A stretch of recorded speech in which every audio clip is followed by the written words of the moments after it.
This is good news. Thank you for all your work on this. Liza, I know you've been burning the candle as well. Timely, we're going to give a CIP budget address tomorrow, and we're in the throes of our budget right now. And it's important, as the governor stated, to recognize that these dollars are used for a very specific cause. So we have been documenting from day one what our expenses have been as a result of COVID-related costs.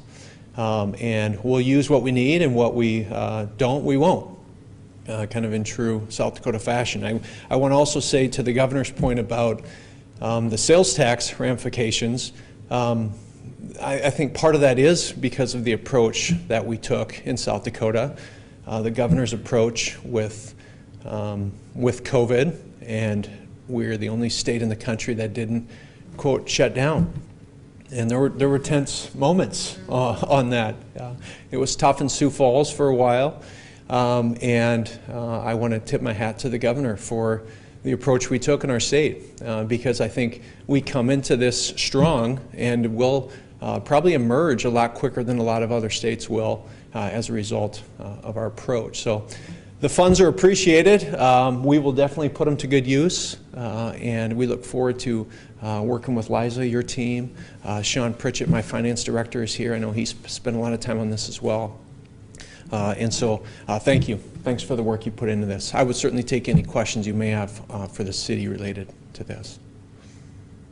You Jenna. kind of mentioned how it's great news for the city. As the governor said, it's been difficult for businesses with the uncertainty part. I don't know if you want to speak for non-Sioux Falls specifically, just about what this kind of does coming in now for that uncertainty. Well, I think one of the things it does, the question was the sort of message this sends on some of the uncertainty for business. That uncertainty in businesses still exists.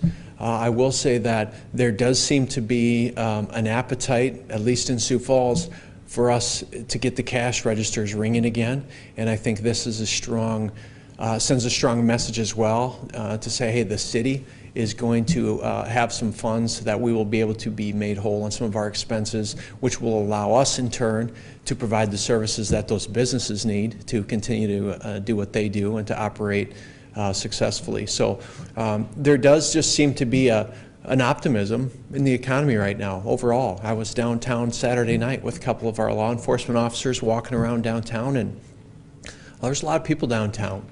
And we have 28 people in hospital beds right now between Avera and Sanford for COVID. 28. We haven't been under 30 in months. And so people are ready, all right? We're safe. We have less than 30 hospitalizations. People are ready to spend money. They're ready for the economy to get rolling again. I think this is a nice shot in the arm from the city standpoint, but this is for the city. Now we have to make sure we're giving the same shot of the arm to our retailers and to our local businesses by supporting them. So, all right, thank you. Great, thank you. I'm going to open it up to the chair to speak a little bit about some of the challenges the county has faced, and then see if there's any questions for you as well. So this is obviously great news for the county as well. I'd like to compliment the governor not only for her leadership during these last very interesting few months, just in general, but also they've been really good about pushing out information to help us understand how this funding was going to come through eventually. So like the city, we have been planning and really documenting all the expenses that the county has incurred, both in the sheriff's office and throughout the county.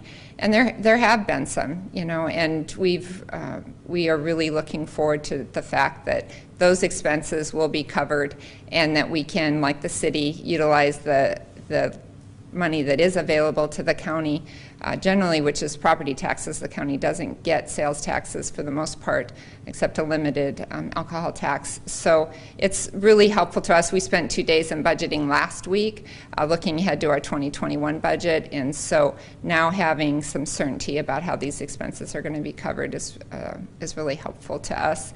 The city has been a great partner as we have looked towards forging solutions for folks in Sioux Falls and in the general Minnehaha County as it related to COVID.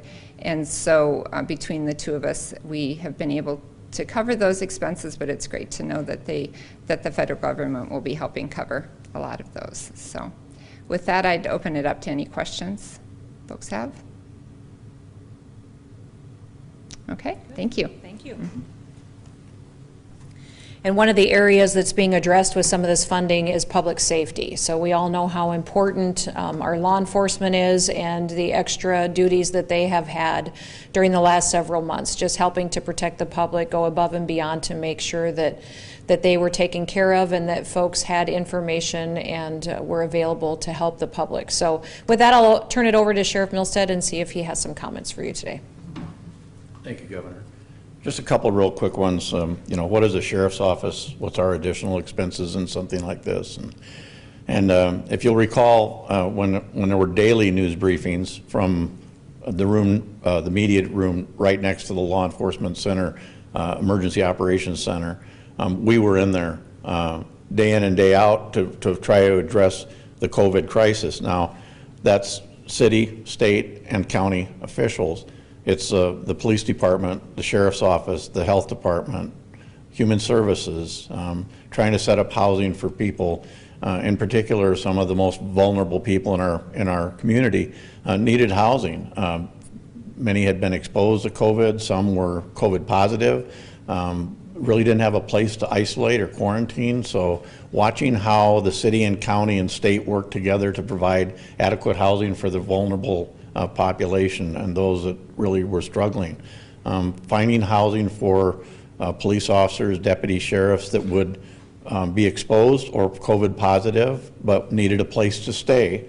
Didn't want to go home because they live with their folks or they have their wife and kids, and so they work to provide adequate housing for officers that would be exposed.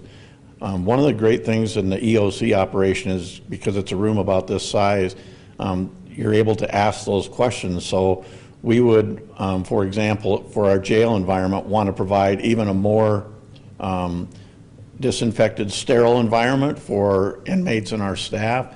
So we would get pre-authorization from the State Office of Emergency Management.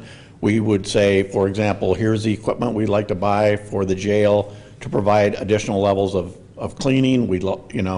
Here's the additional PPE we'd like to provide to the staff and inmates, and we'd get pre-authorization from the State Office of Emergency Management and the Department of Health before we made those purchases. And then we track those purchases so that when this day comes, we're able to say, here's the cost that we have incurred.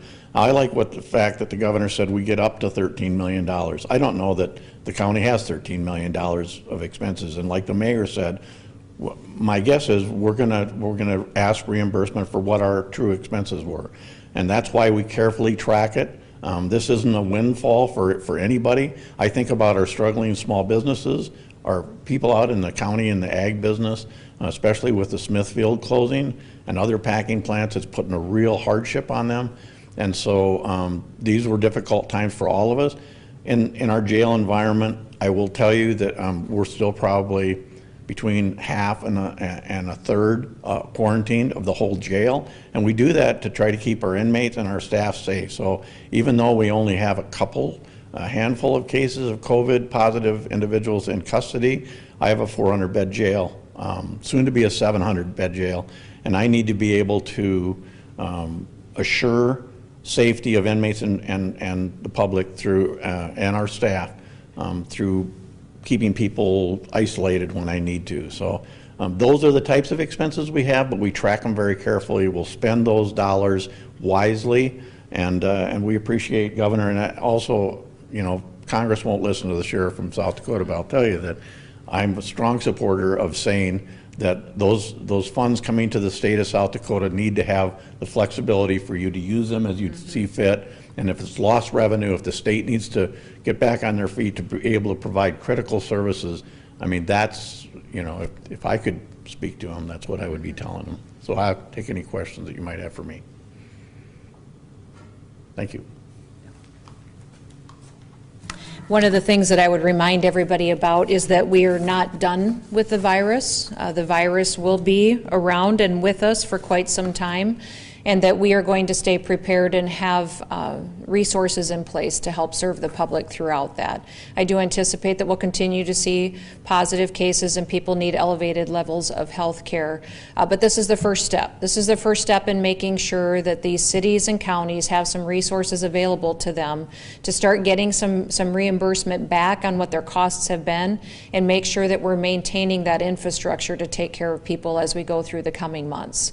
We do see an economy that has struggled. We've seen small businesses that have struggled, and we do know that the state budget and their budgets have been impacted. But with this financial help, we anticipate we'll be prepared for the future and not have to make draconian budget cuts that will really hinder our ability to really do the business that needs to be done to take care of the folks in South Dakota.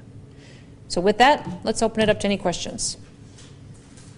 Just kind of in relation to that, as you said, we're not done fighting yet, but this is a step forward in still promoting and helping Right. businesses. You know, going out, it's kind of like, I would say, maybe half and half, depending on where you go, whether people are abiding with, you know, social distancing and wearing masks. Is there anything you can say with, you know, reminding people to keep that stuff in mind so we don't have to go backwards and we don't have to shut down, or you know what I mean with.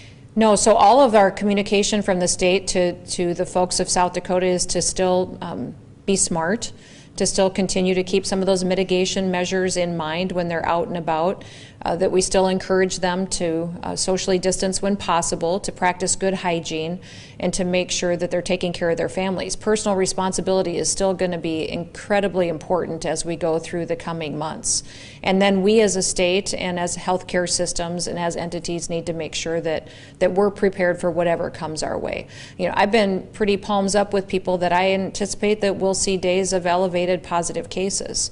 But our plan all along was to make sure that we could take care of people who might get very sick from the virus. And we are prepared for that, and we have the infrastructure in place, and our healthcare systems are ready to go should that be necessary. I am concerned about our small businesses, and I am concerned about families. We've got a lot of dollars that came into South Dakota into people's pockets immediately from the impact of the virus. We saw stimulus checks go to individuals. We also saw some help come forward in programs to small businesses, but that may only get them through the first few months. So we're going to start to see the real impact of this virus in the coming days, and we could feel it for up to 1 to 2 years. So as a state, that's what we're preparing for. We're preparing for a years-long impact to our businesses, to our families, and to our state budget. And so that's why not only are we really focused on following the guidance that we're getting from Treasury, but we're also focused on what can help us in the long term make sure that we not only maintain our economy, but that we grow it, that we create programs and opportunities for small businesses to get through this challenge even better and give them the chance to innovate to make sure that they're more efficient and can serve the public in the coming days. In several other states where they have eased restrictions, we've seen a resurgence of the virus. I'm wondering, is that on your radar? And if we saw elevated levels, would you consider going back to some of the executive orders that you issued kind of at the height of the infections? Yeah, I'm still continuing to track what's going on in every other state, getting daily briefings from my Department of Health. My executive team talks a couple times a day about the data and the science and the facts that we're seeing on the ground, not just here, but in other states as well. We are about 2 months out from when I released my back to normal plan. And we've seen cases and active cases continue to decline, and that's good news for us. But I also have told the people of the state that I anticipate there to be a wave of infections, increases, decreases, and that shouldn't alarm us.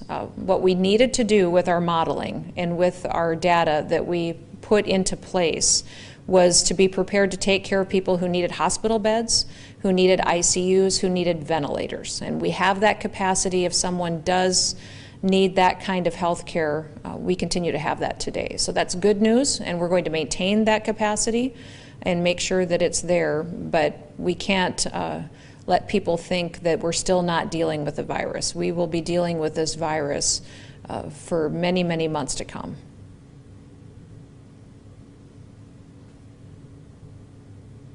Further questions?